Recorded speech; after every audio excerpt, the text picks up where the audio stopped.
Achetée dans un Monoprix, ces curieux souvenirs qu'Adriana Karambeu garde chez elle des années après son arrivée. Si elle est née en Tchécoslovaquie, Adriana Karambeu est devenue une icône en France. À 52 ans, celle qui serait en couple avec Marc Lavoine ne cesse de se challenger avec de nouveaux projets. Résidant entre Marrakech et Monaco, la maman de la petite Nina se dévoile dans une autobiographie, baptisée Libre. Pour nos confrères du Parisien Magazine, l'ancienne acolyte de Michel Simès est revenue sur plusieurs pans de sa vie, notamment son arrivée en France. Je viens d'un pays, la Tchécoslovaquie, qui faisait partie du bloc communiste. On nous y inculque une vision cauchemardesque de l'Occident, lequel nous paraissait inaccessible, commence-t-elle par indiquer. Adriana Karambeu se confie sur son enfance. Adriana Karambeu avoue qu'elle n'aurait jamais osé rêver d'y vivre. Même si mon père admirait beaucoup la France et sa culture.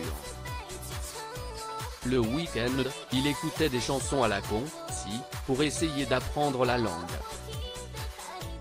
Sur le pont d'Avignon ou encore Frère Jacques, se souvient l'ancien mannequin. Alors quand elle a débarqué en France, Adriana Karambeu a été choquée par un détail. En arrivant, j'ai été marquée par la grande variété de yaourts qu'on trouvait ici. J'ai d'ailleurs gardé les premiers pots que j'ai achetés dans Monoprix.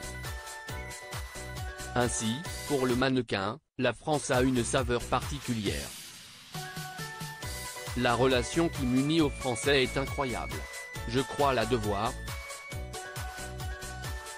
en grande partie à la Coupe de football en 1998, indique-t-elle.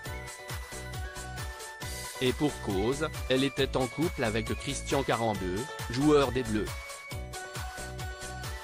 J'ai le sentiment d'avoir été adopté dans l'euphorie et la magie de la victoire. Depuis, les Français ont toujours été bienveillants avec moi et l'histoire dure. C'est un immense privilège.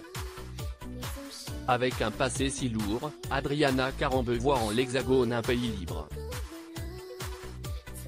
Liberté d'expression à laquelle je n'étais pas habitué dans ma Tchécoslovaquie natale. Et liberté d'exister, tout simplement. Dans mon parcours de vie, c'est ici, pour la première fois, que j'ai été indépendante et que j'ai pu, loin de l'emprise de mon père, décider pour moi-même. Des confidences bouleversantes.